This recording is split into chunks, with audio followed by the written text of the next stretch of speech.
우슬초로 나를 정결케 해 주십시오. 내가 깨끗하게 될 것입니다. 나를 씻어 주십시오. 내가 눈보다 더 희게 될 것입니다. 기쁨과 즐거움의 소리를 들려주십시오. 주님께서 꺾으신 뼈들도 기뻐하며 춤출 것입니다. 주님의 눈을 내 죄에서 돌리시고 내 모든 죄악을 없애 주십시오. 아 하나님, 내 속에 깨끗한 마음을 창조하여 주시고 내 속을 견고한 심령으로 새롭게 하여 주십시오. 주님 앞에서 나를 쫓아내지 마시며 주님의 성령을 나에게서 거두어 가지 말아 주십시오. 주님께서 베푸시는 구원의 기쁨을 내게 회복시켜 주시고 내가 지탱할 수 있도록 내게 자발적인 마음을 주십시오. 이는 하나님의 말씀입니다. 프랑스의 조각가인 알베르토 자코메티라고 하는 사람은 걸어가는 사람, 서 있는 사람을 많이 형상화해 놨습니다. 물론 앉아있는 사람을 만들기도 했지만은 후기로 갈수록 그는 서 있는 사람의 모습을 많이 형상화했는데 직립의 사람들을 그렇게 고집스럽게 만들어냈던 까닭을 그는 이렇게 밝히고 있습니다. 수평의 인간은 잠이요, 의지상실이요, 인간다움의 포기요, 굴복이요, 백치이기 때문이다 라고 말하면서 인간이 제 아무리 빈약한 체구를 가지고 있다 할지라도 서 있을 수 있는 한은 희망을 가질 수 있다라고 말합니다. 이것이 수직성에 대한 나의 철학이요 나의 미학이다라고 말한 바가 있습니다. 사람은 서서 걸어갈 수 있는 한 희망을 얘기할 수 있다는 것이죠. 성령은 넘어졌던 사람들을, 그래서 절망의 자리를 깔고 누워있던 사람들을 일으켜 세우는 그런 강렬한 힘이었습니다. 박해에 대한 두려움 때문에 골방에 처박혀 있었던 제자들, 그들은 성령으로 말미암아 생기 충만한 존재가 되었고 마침내 두려움을 떨치고 광장에 나와서 그 이름으로 말하기 시작했습니다. 그 이름은 로마 당국자들에 의해 처형당했던 그 이름, 그리고 유대교 성전 체제에 의해서 금기시되고 있던 이름입니다. 나자렛 예수의 이름인 것이죠. 오순절 성령 강림을 경험한 베드로가 광장을 박차고 골방을 박차고 나가 광장에서 했던 그 첫 번째 설교는 어떤 내용이었습니까? 유대인들이 무법자들의 손을 빌어 하나님의 아들인 예수를 죽였지만은 하나님께서는 그를 죽음의 고통에서 풀어내셨다고 그는 단호하게 선언하고 있습니다. 그리고 이어지는 이야기는 정말 감동적입니다. 그가 죽음의 세력에 사로잡혀 있는 것은 있을 수 없는 일이었기 때문입니다 라고 말하고 있습니다. 그리고 여러분, 베드로와 요한은 아시다시피 나사렛 예수의 이름으로 성전 아름다운 문 앞에서 구걸하며 살고 있었던 날 때부터 걷지 못하는 사람을 일으켜 세웠고 일어선 그는 걷기도 하고 뛰기도 하며 하나님을 찬미했다고 얘기하고 있습니다. 바로 성령이 하는 일은 일으켜 세우는 힘임을 알 수 있습니다. 그런데 여러분, 성령 강림절에 일어났던 놀라운 사건 하나를 우리는 기억하고 있습니다. 골방에서 나온 사도들이 방언으로 말을 하자 예루살렘에 순례차 찾아왔던 사람들은 그 제자들의 이야기를 자기가 태어나 자라던 말, 그러니까 모어입니다. 마더텅이라고 얘기하는 그 모어로 들었어요. 들음의 사건이 벌어집니다. 사도들이 다양한 언어로 말한 것일 수도 있지만은 사도들이 하고 있는 말을 사람들은 즉각적으로 이해할 수 있었다라고 하는 것입니다. 소통의 기적이 일어났습니다. 바로 이게 성령이 하고 있는 일인 것입니다. 바로 이 소통의 기적을 이해하기 위해서는 그 옛날 바벨탑 사건을 우리가 돌아볼 필요가 있습니다. 창세기 11장에 보면은 사람들이 에덴의 동쪽으로 이주하여 가다가 시날 평원에 이르러 거기에 정착하여 사는 이야기가 나옵니다. 거기에 사람들이 서로에게 이야기를 합니다. 이곳에 우리가 도시를 세웁시다. 그리고 하늘에 닿는 대를 쌓읍시다 라고 얘기합니다. 그들이 하늘에 닿는 탑을 쌓고자 하는 이유는 두 가지였습니다. 첫째는 우리의 이름을 날립시다 라고 하는 게 첫 번째이고, 두 번째는 이로써 흩어짐을 면합시다 라고 하는 게 두 번째 동기였습니다. 이름을 날리자는 게 첫째, 두 번째는 흩어짐을 면하자라는 게 두 번째입니다. 문명사적으로 보자고 한다면 자연의 악조건 속에서 살아남아야 했던 인간들이, 정말 동물에 비해서 허약하기 이를 데 없는 인간들이 스스로를 지켜내기 위해서는 연대해야 했고, 도시를 만들어야 했고, 문명의 이기를 통해서 자기를 지켜낼 수 있었기 때문에, 그러니까 바벨탑을 쌓는 것은 바로 그런 문명의 이야기처럼 들리는 게 사실입니다. 그러나 이 바벨탑 이야기 속에는 아주 심각한 문명의 비판이 담겨 있음을 우리들이 보아야 합니다. 사람들이 이 바벨탑을 쌓을 때 어떻게 했다고 얘기하죠? 돌이 아닌 그들이 사용했던 재료가 뭐예요? 벽돌이었다고 이야기하고 있습니다. 벽돌을 빚어서 그것을 불에 구워서 단단한 벽돌을 만들고 그것을 쌓아 올렸다라고 말합니다. 그리고 흙 대신 역청을 가지고 그 벽돌과 벽돌 사이를 메웠다고 얘기합니다. 자, 이렇게 보면 굉장히 문명화된 것처럼 보입니다. 그러나 이게 문명의 비판이라고 제가 얘기하고 있는 까닭이 있습니다. 벽돌이라고 하는 것은 일정한 틀 속에 찍어냅니다. 다시 얘기하면은 그것은 다름을 용납하지 않는 어떤 체제를 얘기한다고 얘기할 수 있습니다. 제국이 발흥할 때마다 제국이 맨 먼저 하는 일은 뭐냐면 도량형을 통일하는 일이었음을 알 수 있습니다. 마차 바퀴의 간격을 똑같이 만들고 그리고 도량형들을 통일함으로 제국의 통일을 이루어내려고 했던 것처럼 여기에 돌이 아닌 벽돌을 사용했다는 것 속에 바로 제국의 발흥을 암시하는 내용이 담겨 있음을 알 수 있습니다. 흙이라고 하는 소재는 공기가 소통할 수 있는 소재이지만은 역청이라고 하는 것은 소통할 수 없는 것이죠. 단단하게 달라붙는 것이죠. 그렇기 때문에 여기에 구운 벽돌과 역청이라고 하는 것, 그것은 전체주의 사회가 도래하고 있음을 보여주는 징표인 것입니다. 여러분, 우리는 지난날 일사불란 혹은 총화단결이란 말을 수도 없이 들으며 살았습니다. 어린 시절부터 일사불란 총화단결 이런 말을 들어왔습니다. 그런데 여러분, 그 말은 매우 폭력적인 말입니다. 어떻게 일사불란할 수가 있습니까? 사람은 저마다의 모습으로 살아가게 마련인데, 사람은 저마다의 의견이 있게 마련인데 어떻게 하나의 의견만이 존재할 수 있단 말입니까? 바로 총화단결, 일사불란이라고 한 말은 전체주의 사회가 좋아하는 말이라고 볼 수 있습니다. 그 사회에서는 하나의 언어만이 통용됩니다. 독재자의 언어입니다. 차이는 용납되지 않습니다. 여러분, 바로 이것이 바벨탑을 만드는 인류의 마음이었던 것이죠.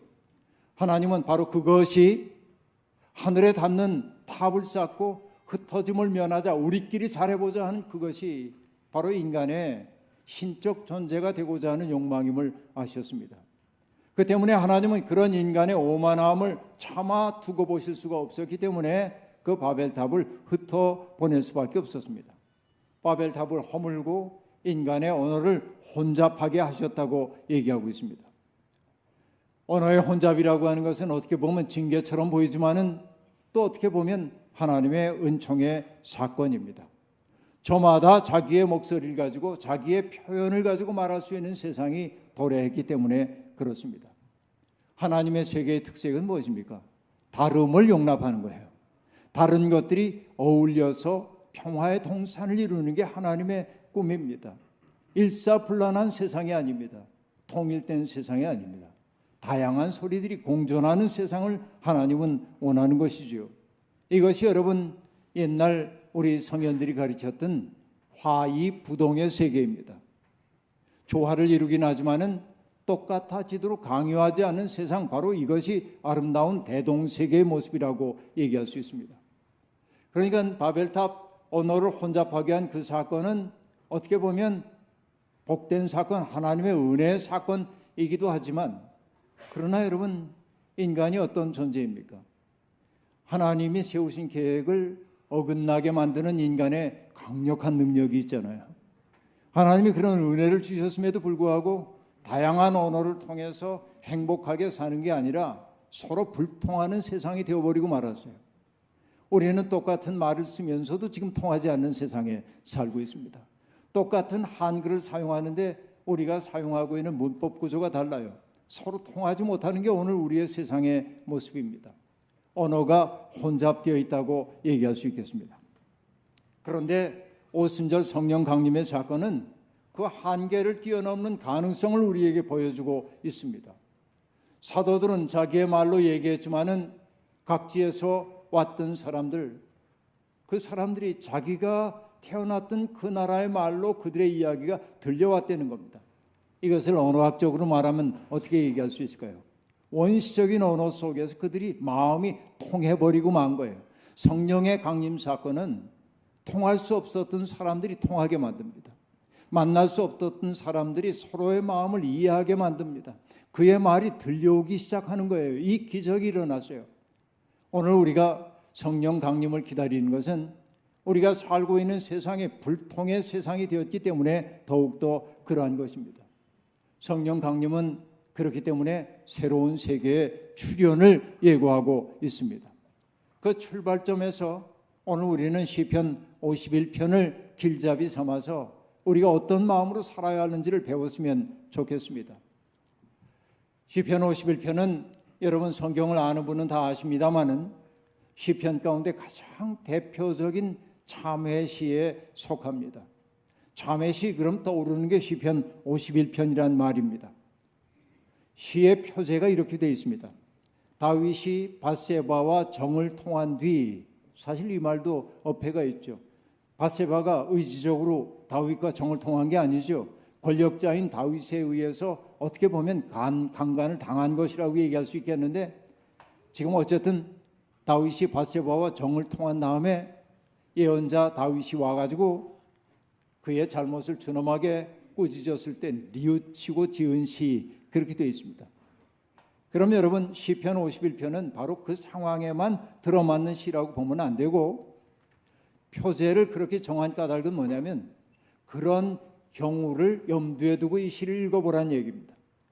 우리들이 경험하고 있는 부끄러웠던 경험들을 그 다윗의 사건에 비추어서 이 시를 읽어보라고 하는 이야기라고 볼 수 있습니다. 다윗과 똑같은 경험을 하는 것은 아니지만은 우리도 살다 보면은 남들에게 차마 보여줄 수 없는 부끄러운 일들을 저지를 때가 많이 있고, 우리가 꼭꼭 숨겨두고 있는 부끄러움, 그렇죠, 어두운 그림자 같은 거, 그게 누구에게나 있는 것이죠. 바로 그 부끄러웠던 기억들은 어두운 그림자가 되어 우리를 암암리에 지배합니다. 우리가 시편을 읽는 보람이 무엇일까요? 그 시편은 우리들 속에 있는 그 어두운 그림자를 보도록 만들어줘요. 시편 세계가 바로 그런 세계를 반영하고 있기 때문에 그렇습니다. 그 세계를 거울 삼아 나 자신의 어둠을 바라보게 될 때 나를 지배하고 있었던 그 어두운 그림자는 나를 사로잡고 지배하는 힘이 약화된단 말이에요. 그러니까 우리가 시편을 자꾸 읽어야 하는 까닭이 거기에 있다고 얘기할 수 있겠습니다. 오늘 시인은 하나님 앞에 자비를 청하고 있습니다. 하나님, 주님의 한결같은 사랑으로 내게 자비를 베풀어 주십시오. 주님의 크신 긍휼을 베풀어 내 반역죄를 없애 주십시오. 내 죄악을 말끔히 씻어 주시고 내 죄를 깨끗이 없애 주십시오라고 기도하고 있습니다. 여기에 보면 주님의 한결같은 사랑 그리고 긍휼이라고 하는 말이 등장합니다. 주님의 한결같은 사랑이라고 번역되어 있는 히브리어는 헤세드라고 하는 단어이고, 구약 성서에서 가장 자주 인자하심이란 말로 번역이 되곤 합니다. 헤세드는 뭐냐면 하나님과 그 백성 사이에 언약이 맺어졌는데 그 백성들은 신실함이 없을지라도 하나님은 당신의 언약에 철저하고 신실하게 지켜가요. 바로 그것을 언약에 근거한 사랑을 헤세드라고 얘기해요. 하나님 그 자비하심, 그 인자하심을 내게 베풀어 주십시오.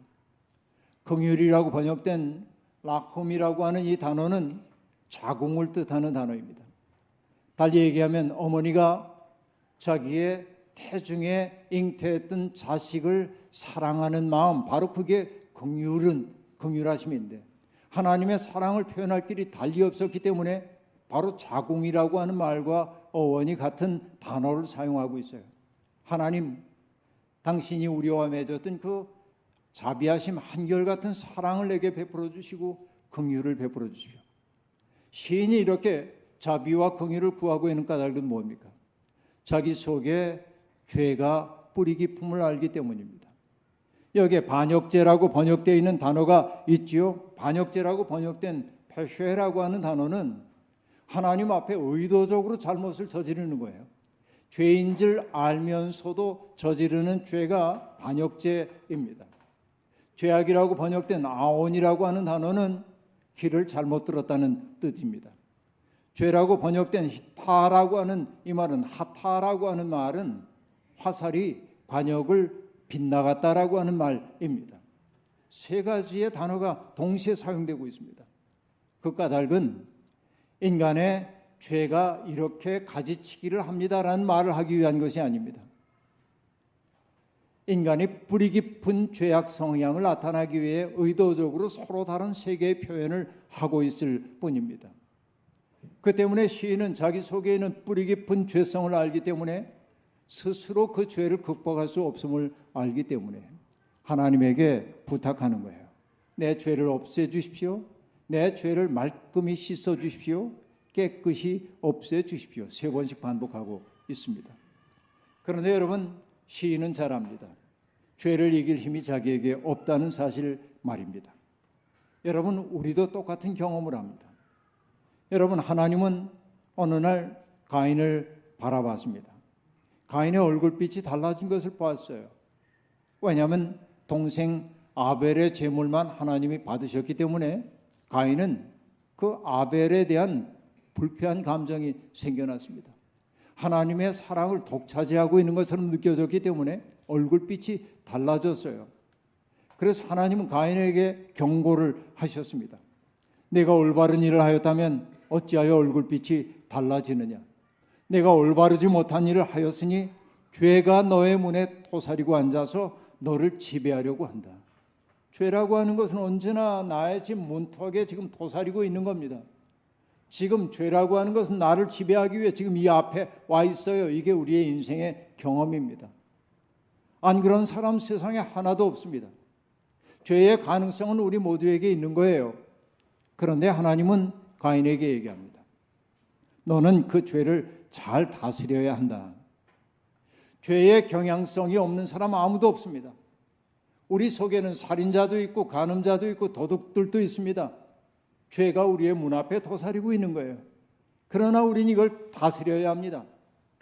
그러나 우리는 알죠. 다스리고 싶지만 그럴 수 있는 내적인 힘이 없다는 사실 말입니다. 죄가 얼마나 뿌리 깊은지를 나타내기 위해 시인이 사용하고 있는 말은 무엇입니까? 모친이 죄악 중에 나를 잉태하였으며 라는 말입니다. 내 어머니가 죄를 저질렀다는 말 아닙니다. 내 속에 있는 죄의 뿌리가 얼마나 깊은지 운명적으로 내게 있는 그 죄성이라고 하는 것을 나타내기 위한 일종의 표현에 지나지 않습니다. 모친이 죄악 중에 나를 잉태하였으며 라고 얘기하고 있습니다. 그런데 여러분, 시인이 그런 죄 속에 있음에도 불구하고 하나님의 자비하심을 구할 수 있는 까닭은 뭡니까? 하나님이 어떤 분인지를 알기 때문이에요. 하나님이 우리에게 구하는 것은 무엇입니까?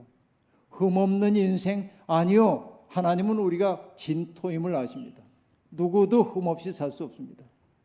하나님이 우리에게 바라시는 것 있죠? 오늘 시인이 얘기합니다.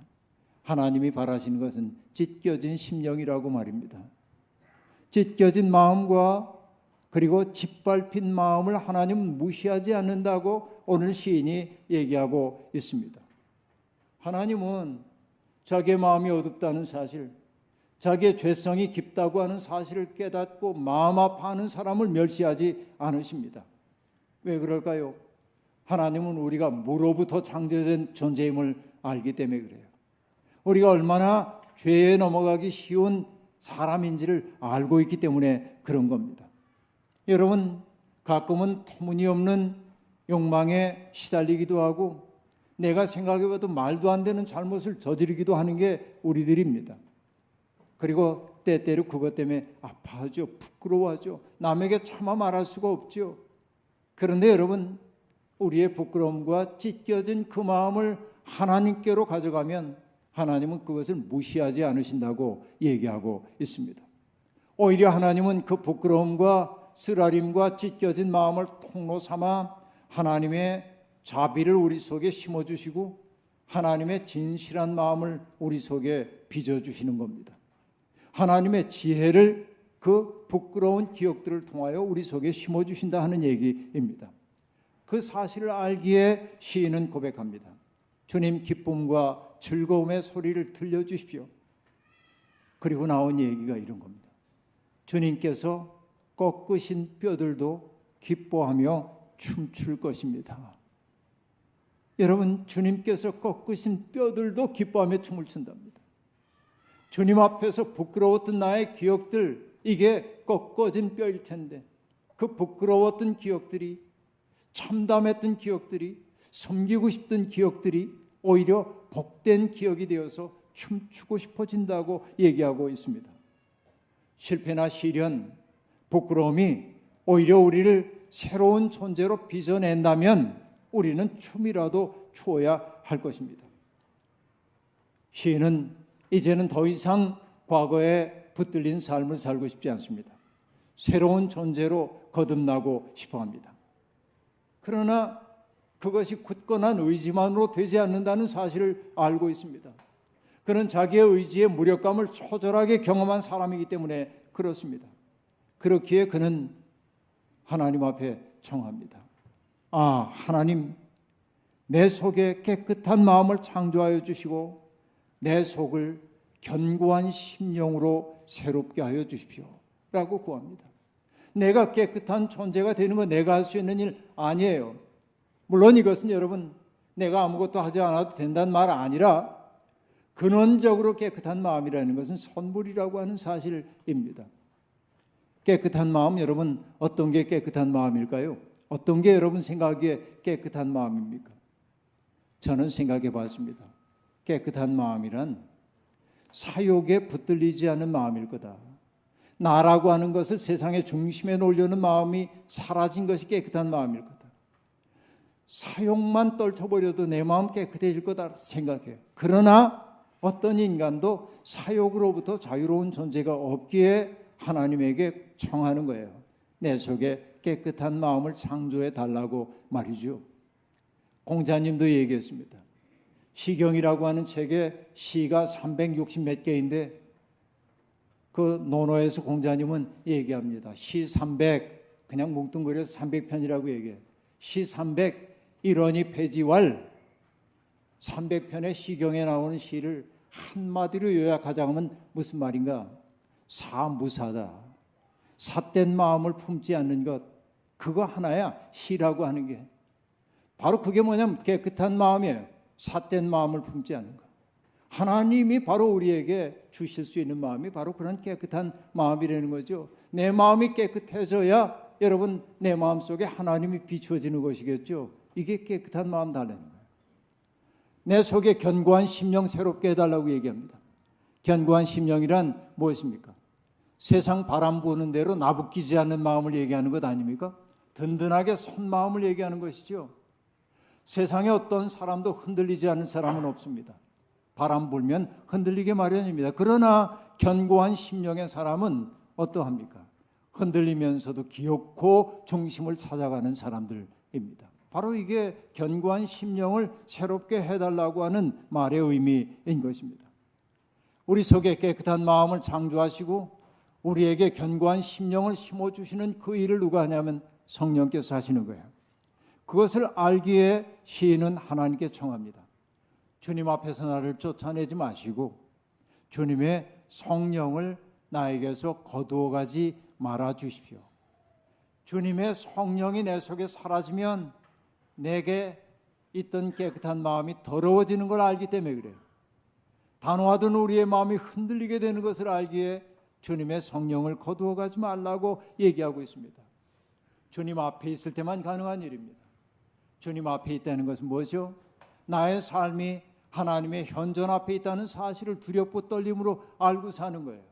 나의 삶의 자리가 하나님의 눈앞임을 알고 지내는 거예요. 바로 이것이 주님 앞에서 산다는 말의 의미입니다. 그때 주님은 성령을 통하여 우리 속에 새로운 삶을 이루어 주시는 거예요. 그때 여러분 우리는 비로소 대낮의 사람이 되는 겁니다. 우울과 무기력에 사로잡힌 밤의 사람이 더 이상 되지 않는 겁니다. 주님의 호흡과 생기가 우리 속에 가득 찰 때 우리는 땅의 인력과 세속의 물결에 속절없이 휩쓸려가지 않게 되는 것입니다. 가만히 따지고 보면 우리가 살고 있는 세상에서 죄인 노릇하는 게 누구입니까? 하나님의 자리를 차지하는 게 뭡니까? 한마디로 얘기할 수 있죠. 돈이잖아요.